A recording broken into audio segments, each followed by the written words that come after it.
Ok, querido, nesse momento agora, o momento mais aguardado dessa manhã, o momento em que a gente ouve Deus falar. Agora a gente aquieta o nosso coração, agora a gente senta no sofá ou na mesa e tire toda e qualquer distração para que a gente possa ouvir Deus falar. Esse domingo é um domingo especial, afinal de contas é Dia dos Pais, um dia especial para todos nós. Para aqueles que ainda têm os pais vivos, é dia de se reunir, almoçar junto, passar um tempo junto, ouvir histórias. Para aqueles que não têm mais os pais aqui, é um dia de relembrar, de sentir saudade, mas de relembrar bons momentos. Mas seja qual for a sua situação, se você vai passar o dia com seu pai, ou se você vai passar um dia lembrando dessa figura que tanto marcou a sua vida, as Escrituras dizem que qualquer momento é momento para a gente refletir sobre as escolhas que temos feito na nossa vida. Nós, como pais, ou como filhos de pais, temos o privilégio e a oportunidade de meditar sobre as escolhas que temos feito. Escolhas refletem prioridades. Escolhas refletem o que o coração tem escolhido. Escolhas mostram aonde está o nosso coração. Escolhas refletem o que tem iluminado, o que tem chamado a atenção dos nossos olhos. E principalmente, nós que somos pais, temos nossos filhos olhando para nós, observando e gravando cada escolha que fazemos. E muitas vezes, imitando essas nossas escolhas, esperando qual decisão vamos tomar, para que eles possam imitá-las. Observando aquilo que nós escolhemos, aquilo que chama a atenção do nosso coração.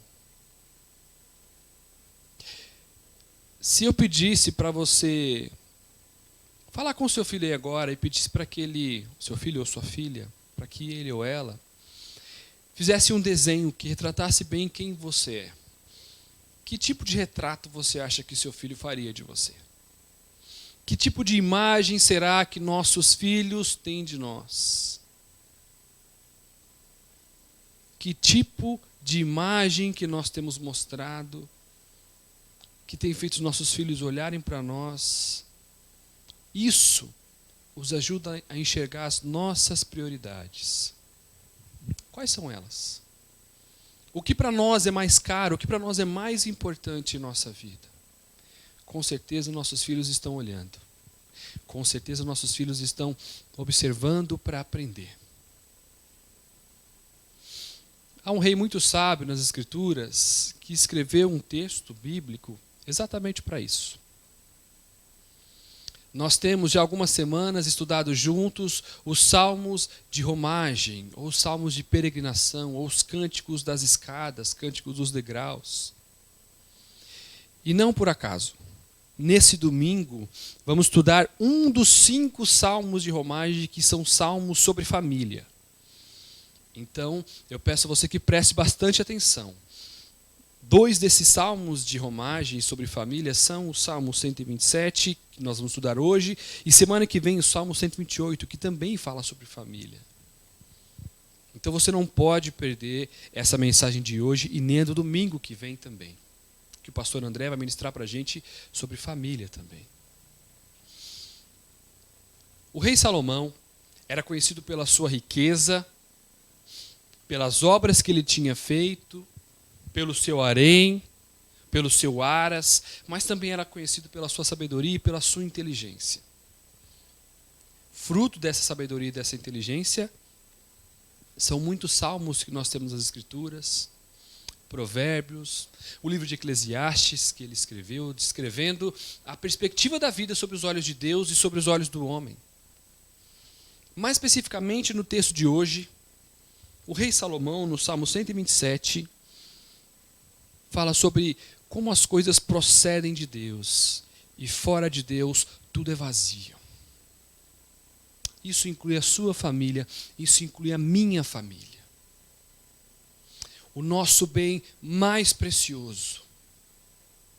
Eu não tenho dúvida que se eu te perguntar agora para você, o que vale mais para você? o seu carro ou os seus filhos, você vai responder os seus filhos. Se eu perguntar para você o que é mais importante na sua vida, o seu emprego ou os seus filhos, você vai responder os seus filhos.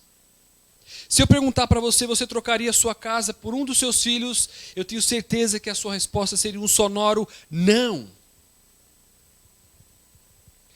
Mas a minha pergunta é, será que as suas atitudes refletem isso? Será que aquilo que você tem feito mostra isso para as pessoas que olham a nossa volta, a sua volta e a minha volta? Será que as escolhas que temos feito têm mostrado, deixado muito claro para as pessoas que nos cercam e principalmente para as pessoas que estão debaixo do nosso teto, para as pessoas que nós mais influenciamos e tocamos na nossa vida? Será que eles têm certeza disso? Será que eles não percebem nenhum tipo de troca ou inversão de prioridades em nossas vidas? É uma pergunta muito séria e muito perigosa também. E agora eu quero que você guarde essa pergunta no seu coração durante algum tempo, enquanto você me ouve falar. Eu queria que você abrisse a sua Bíblia agora no Salmo de número 127, que nós vamos ler juntos aqui agora. É um salmo curto, são apenas 5 versículos. Abra comigo, por favor, acompanhe o Salmo de número 127. Eu vou ler aqui. Se o Senhor não edificar a casa, em vão trabalham os que edificam. Se o Senhor não guardar a cidade, em vão vigia a sentinela.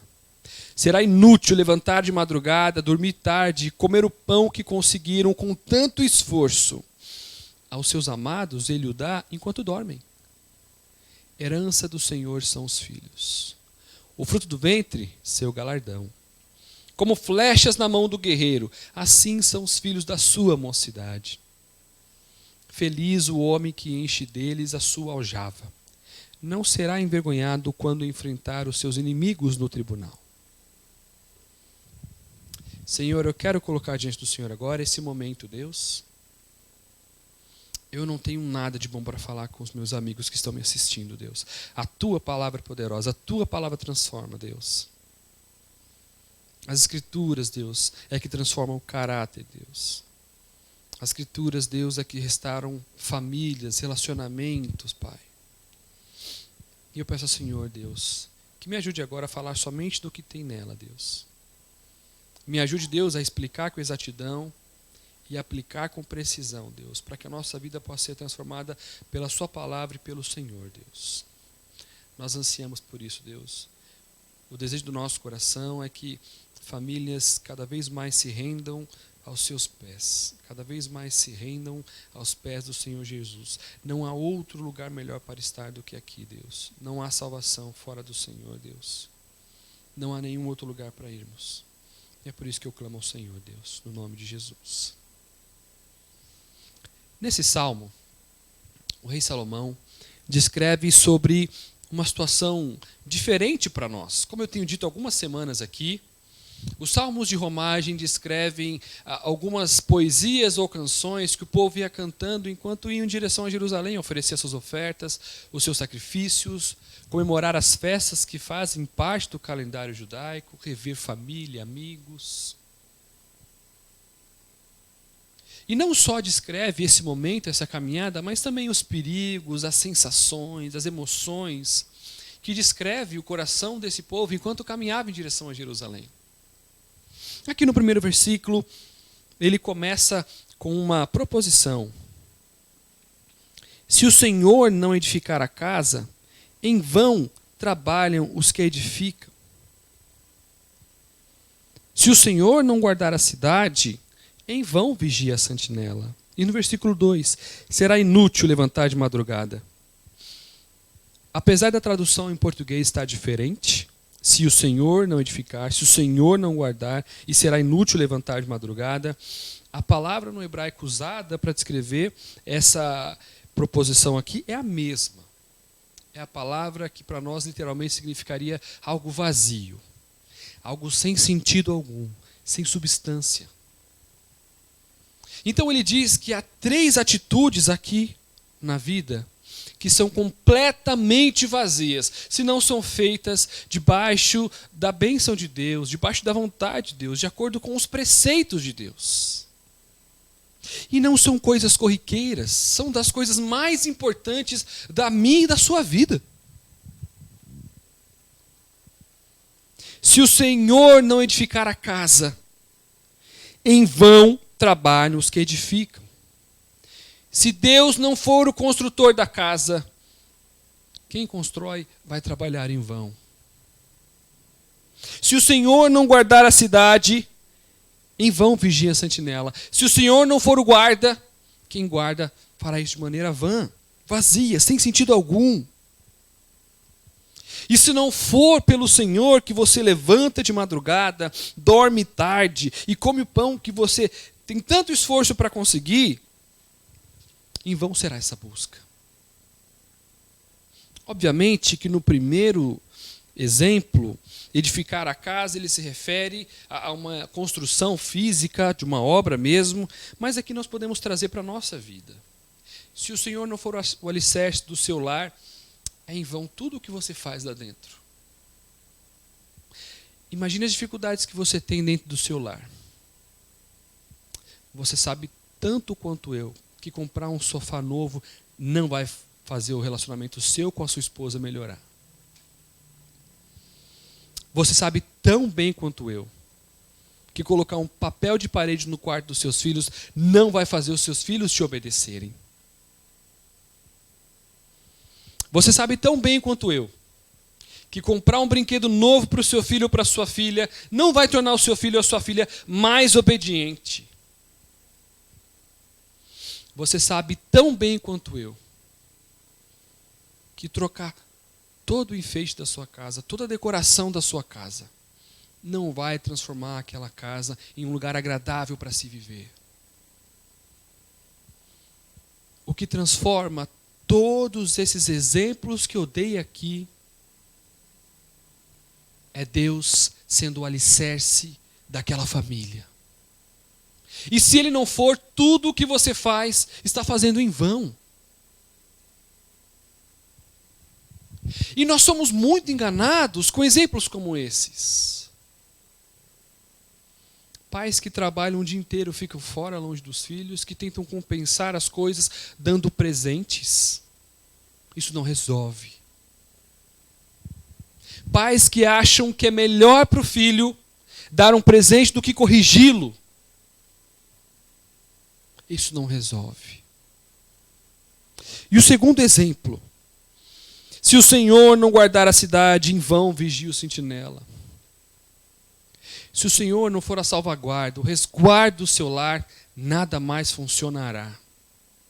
Se a única segurança que nós nos preocupamos é a segurança de alguém pular na nossa casa e roubar o que a gente tem, quão miserável nós somos. E agora eu quero te perguntar, quem é que protege o seu filho das ciladas de Satanás? Você sabe o conteúdo dos programas que os seus filhos assistem na televisão?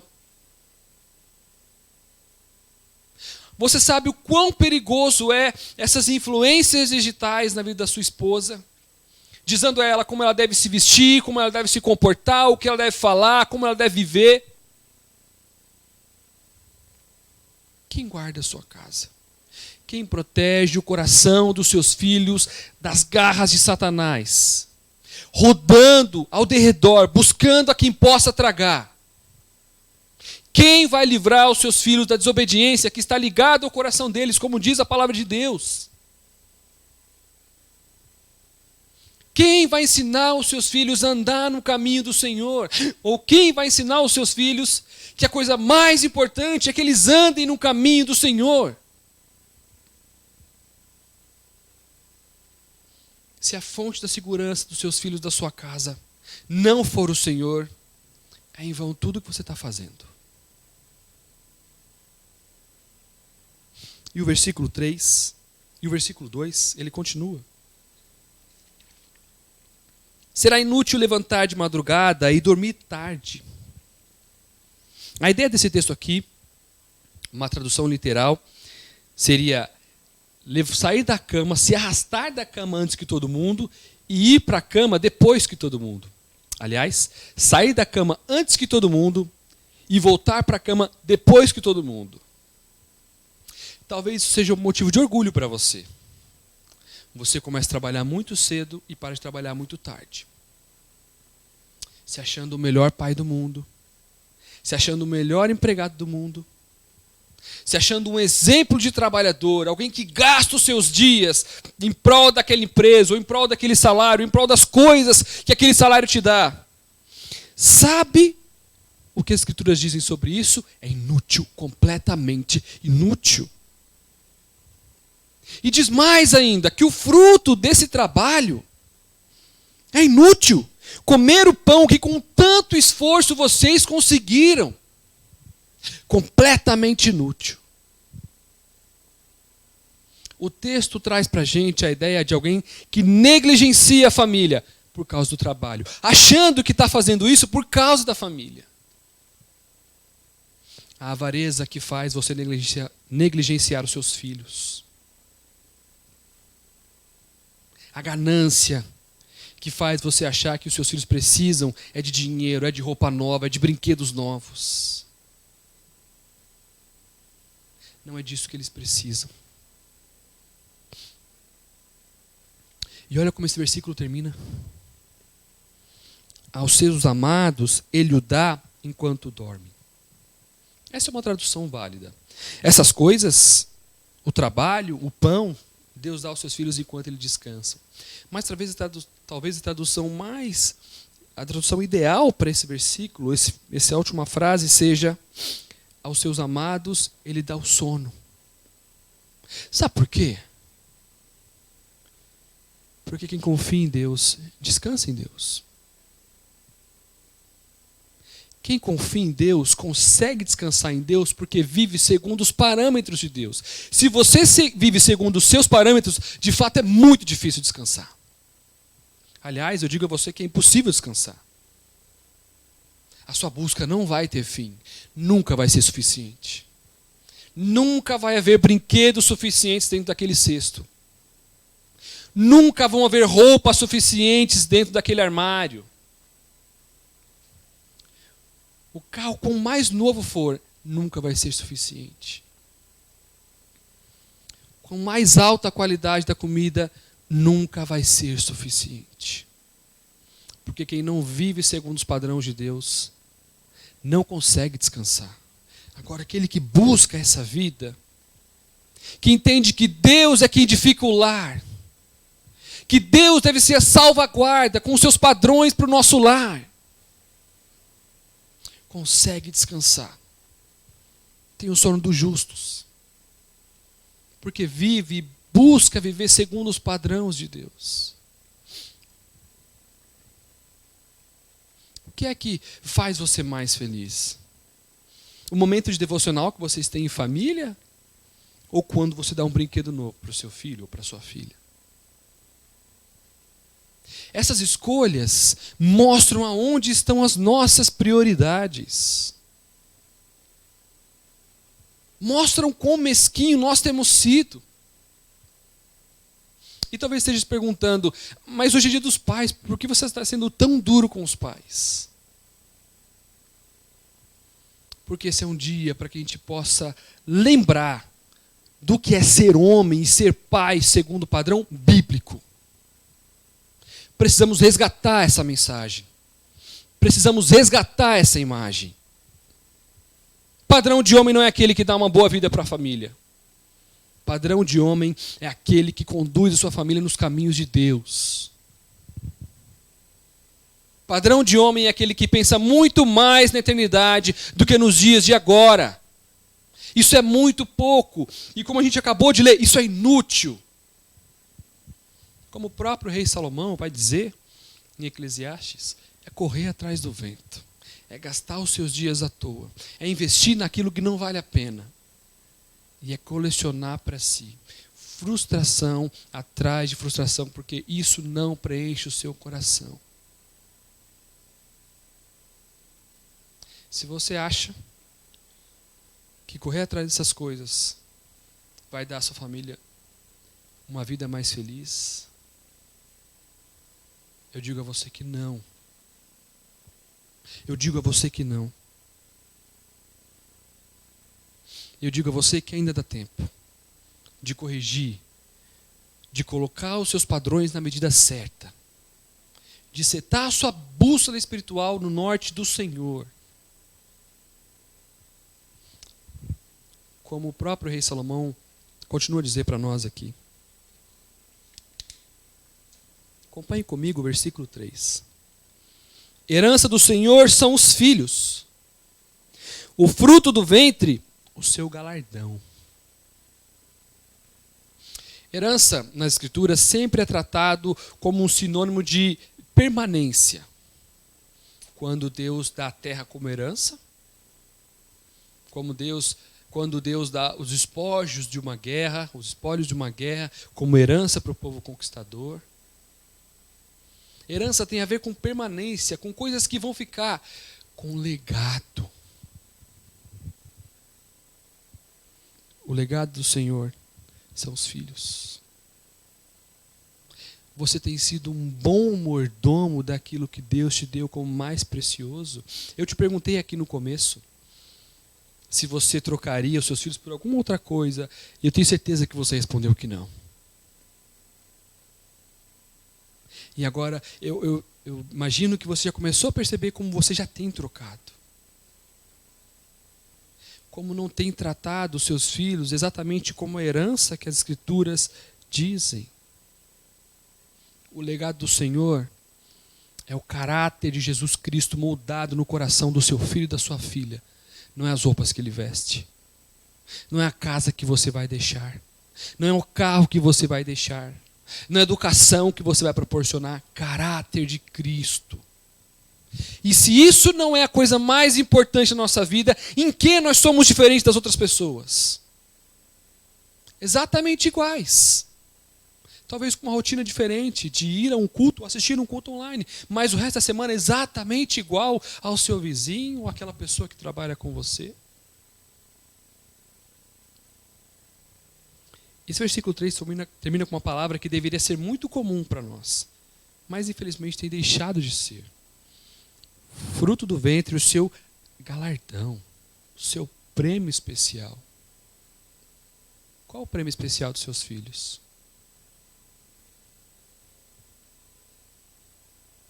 O que é que mais agita o coração deles? O que é que fazem os olhos dos seus filhos brilharem? Brinquedos novos, roupa nova, ou tempo em família? Tempo em família em volta da mesa, rindo juntos. Tempo em família no chão do quarto, no chão da sala, brincando juntos. Tempo em família ao redor das Escrituras, aprendendo como Deus quer que nós vivamos a nossa vida. O que é que eu e você temos ensinado para os nossos filhos de padrão? Pai. Que imagem que o seu filho e a sua filha têm de você e de mim? Alguém ocupado demais com o trabalho para brincar com ele? Alguém ocupado demais com o celular para ter tempo com ele? Alguém preocupado demais com o dinheiro para ser feliz com ele? Alguém preocupado demais com o mundo para ensinar ele sobre o céu? O que é que você valoriza mais na vida do seu filho, pai? E o texto continua. Como flechas na mão do guerreiro, assim são os filhos da sua mocidade, no versículo 4. As flechas, no contexto aqui do Antigo Oriente Próximo, não era só um instrumento de ataque, mas também de defesa. Assim como tinham os flecheiros que iam na frente do exército, num propósito de afugentar, também havia os flecheiros que ficavam atrás da muralha como uma salvaguarda, como um resguardo.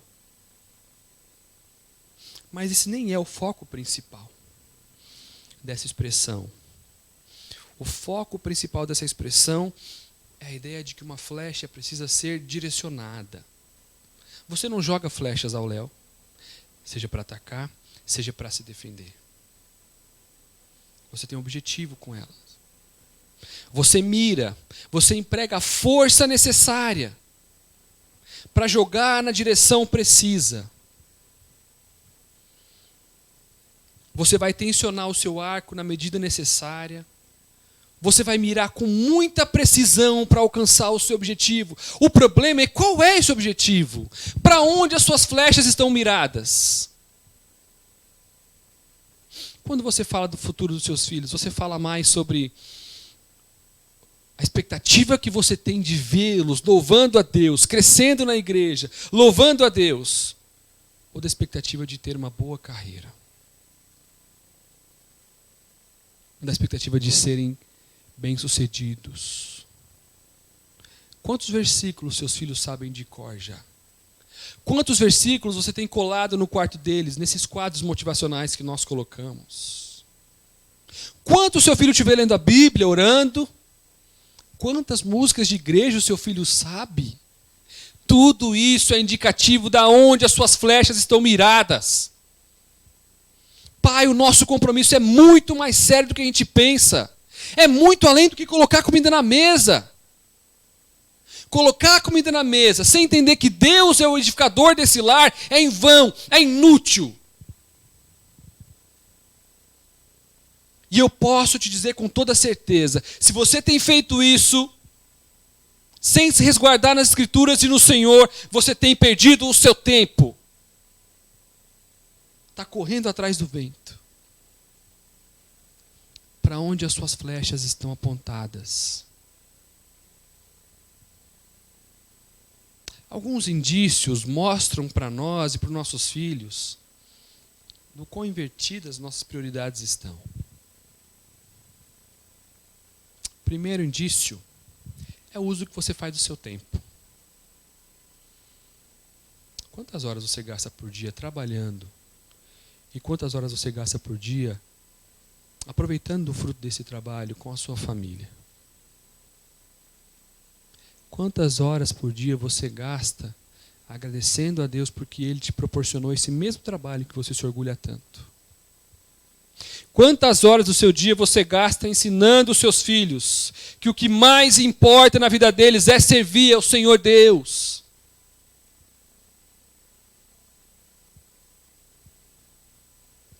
Um tempo excelente, indicativo de onde estão as nossas prioridades.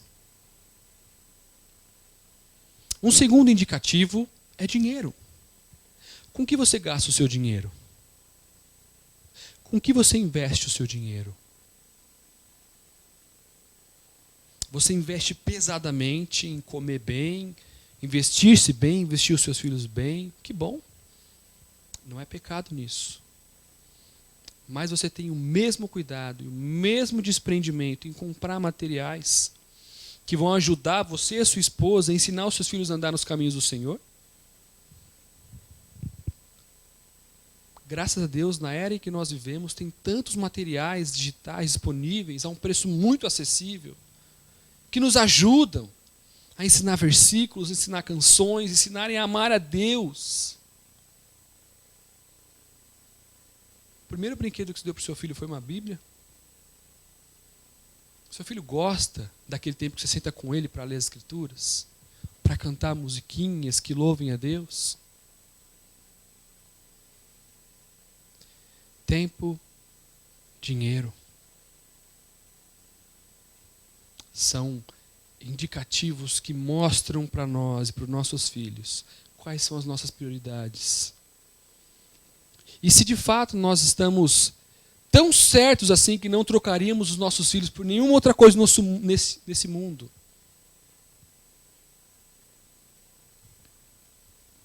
talvez você tenha percebido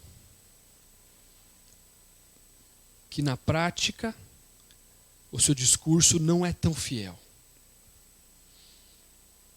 Com as minhas perguntas iniciais, você disse que não trocaria o seu filho por nada. Mas agora, enquanto eu fui falando, você viu que já tem trocado o seu filho por algumas outras coisas.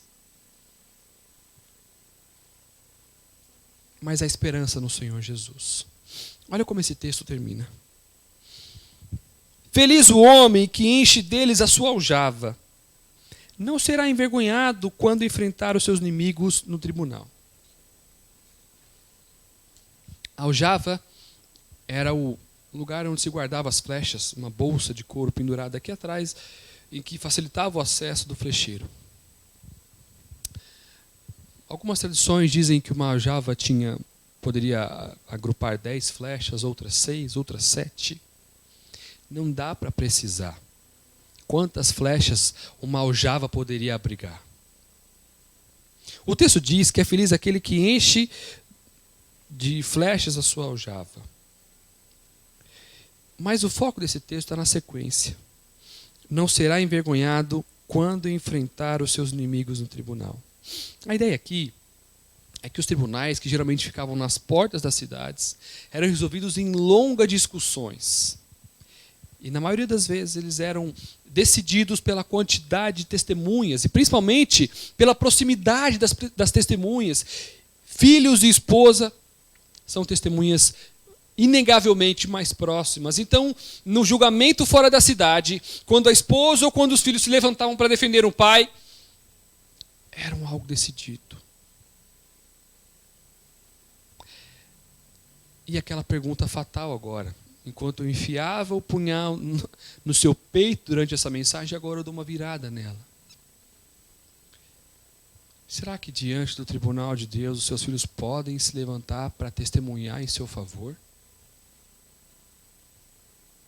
Será que olhando para a sua vida eles podem dizer: esse homem ama a Deus mais do que todas as coisas? Esse homem valoriza o tempo com Deus mais do que todas as coisas? Para esse homem não tem nada mais importante, mais definitivo do que as Escrituras na vida dele. Eu não sei qual a decisão que esse homem vai tomar agora, mas eu sei que ele vai buscar apoiar essa decisão na palavra de Deus.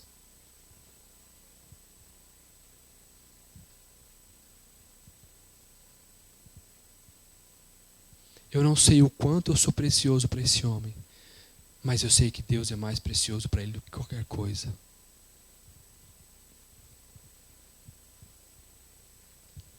As Escrituras, muitas e muitas vezes, falam sobre vergonha que o filho insolente, desobediente, insubmisso faz o pai passar. Mas esse texto diz o contrário. Fala sobre a honra que um filho que vê que o pai não inverte prioridades, um pai que ama a Deus sobre todas as coisas, a honra que esse filho tem nesse pai. O homem que enche a sua aljava com essas flechas bem direcionadas não será envergonhado. Meu querido, sendo você filho, sendo você pai, sendo você avô, ainda há tempo de corrigir as suas prioridades. Ainda há tempo. Em primeiro lugar, você tem que se arrepender da sua má conduta até agora. Reconhecer que você não tem colocado a Deus e as Escrituras como prioridade dentro da sua casa. Em primeiro lugar, arrependa-se da má conduta. De não deixar muito claro para os seus filhos, para sua esposa, para sua família, que Deus é mais importante do que tudo dentro daquela casa.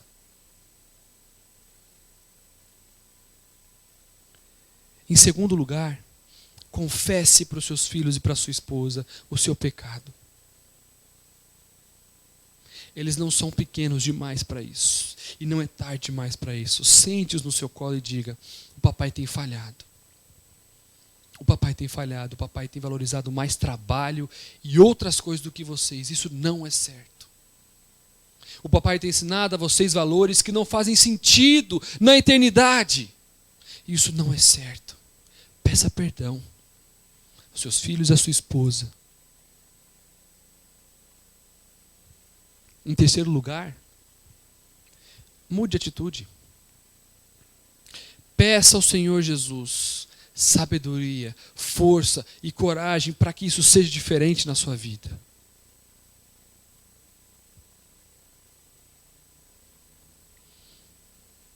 por último, em quarto lugar, comece hoje mesmo uma rotina de um tempo em família, sem celular, sem televisão, só vocês.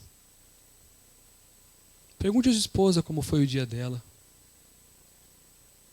Pergunte à sua esposa como você pode ser útil dentro da sua casa. Repare o quão ela tem estado cansada e sobrecarregada porque você se recusa a ajudá-la, ocupado com muitas outras coisas. Repare o quanto você tem priorizado o tempo com outras coisas. E cansado, a pessoa que Deus te deu para compartilhar os seus dias.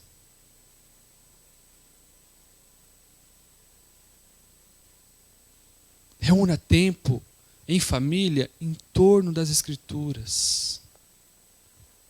Leia a Bíblia com seus filhos. Conte história bíblica para os seus filhos.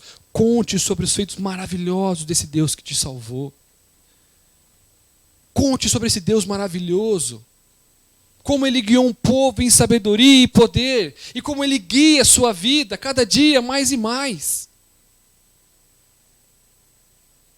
Conte para o seu filho sobre as misericórdias do Senhor que se renovam todos os dias da sua vida. Ensine os seus filhos que se não for pela bondade de Deus, não tem comida na mesa. Ensine os seus filhos que se não for pela bondade de Deus, não há paz nessa casa.